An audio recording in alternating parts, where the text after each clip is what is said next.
ସେଦିନ ବଣ ମୂଲକରେ ଚହଳ ପଡ଼ିଥିଲା। କ'ଣ ପାଇଁ ଚହଳ ପଡ଼ିଲା, କେମିତି ପଡ଼ିଲା, ଆଉ କିଏ ପକାଇଲା, ଏକଥା ଜାଣିବା ପାଇଁ ଆପଣଙ୍କୁ ଇଚ୍ଛା ହେଉଥିବ ନା? ହେଲେ କଥାଟା ଟିକେ ଗୋଳମାଳିଆ, କହିବାକୁ ଡର ବି ଲାଗୁଛି। କାହିଁକି ନା ବିଲୁଆ ନନାଙ୍କର କଡ଼ା ହୁକୁମ, ଏକଥା ଯେମିତି କାନକୁ ଦିକାନ ନ ହୁଏ। ତାଙ୍କର ବହୁତ ଖାତିର। ସିଏ ପରା ମହାପ୍ରତାପୀ ସିଂହରାଜାଙ୍କର ଏକମାତ୍ର ବିଶ୍ୱସ୍ତ ମନ୍ତ୍ରୀ। ମୁଁ ଯଦି କଥାଟା ଖୋଲିଦେବି, ମୋର ଛୁଆପିଲା ଅକାଳରେ ଭାସିଯିବେ। କାହିଁକି ନା ସେ ମୋତେ ବା ଚାକିରି ଦେଇଛନ୍ତି। ହାଁ, କ'ଣ କହିଲେ? ମୁଁ କିଏ?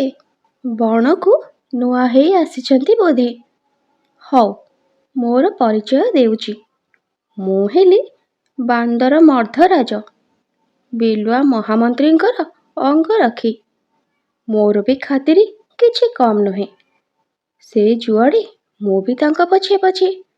ଆସନ୍ତୁ ଏବେ ବିଲୁଆ ମନ୍ତ୍ରୀଙ୍କର ବାହାଘର ବିଷୟରେ ଜାଣିବା।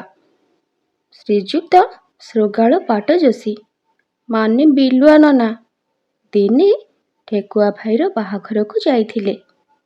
ସେଠାରେ ଠେକୁଆର ବାହାଘର ହେଉଥିଲା। କନ୍ୟା ଠେକୁଆଟି ଭାରି ସୁନ୍ଦର ଥିଲା। କ'ଣ ହେଲା କେଜାଣି, ବିଲୁଆ ନନାକୁ ମଧ୍ୟ ବାହା ହେବାକୁ ଇଚ୍ଛା ହେଲା। ପ୍ରତିଦିନ ଏହିପରି ସୁନ୍ଦର ସୁନ୍ଦର କାହାଣୀ ଦେଖିବା ପାଇଁ ମୋ ଚ୍ୟାନେଲକୁ ସବସ୍କ୍ରାଇବ୍ କରନ୍ତୁ।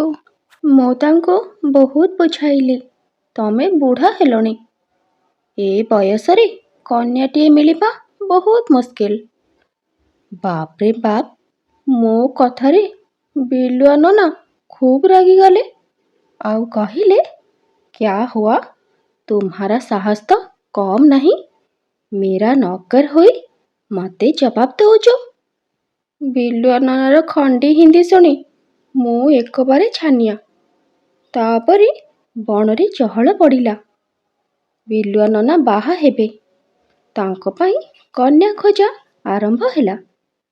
ବିଲେଇ ନାନୀ ଏକଥା ଜାଣି ସେ ଭାବିଲା, ବୁଢ଼ା ହେଇ ମୁଣ୍ଡରୁ ଛପର ଉଡ଼ିଲାଣି, କହୁଛି କ'ଣ ନା ବାହା ହେବ, ଦଉଛି ତାକୁ ପାନି।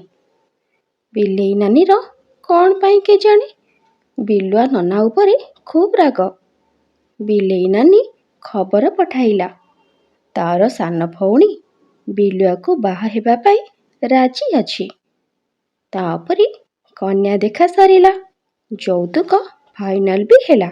ବିଲେଇ ନାନୀ ତାର ସାଥୀମାନଙ୍କୁ ରେଡି କରି ରଖିଥାଏ, ବିଲୁଆକୁ ପାନେ ଦେବ। ରାତି ହେଲା, ବିଲୁଆ ବରଯାତ୍ରୀ ନେଇ ପହଞ୍ଚିଲା ବିଲେଇ ନାନୀ ଘରେ। ବାସ୍, କଥା ଏତିକି। ଏକାଥରକରେ ସବୁ ବିଲେଇ ବିଲୁଆ ଉପରେ ଆକ୍ରମଣ କଲେ। ବେକରେ ଜୋତାମାଳ ପକାଇ 7 ବେଣ୍ଟିଆ କରି ମୁହଁରେ ଚୂନ କାଳି ବୋଳି ଛାଡ଼ିଦେଲେ। ବିଲୁଆ ନନା ଲାଜରେ କାହାକୁ ମୁହଁ ଦେଖାଇ ପାରିଲା ନାହିଁ। ଏକାବେଳକେ ବାହାଘର ନିଶା ଉତୁରି ଗଲା।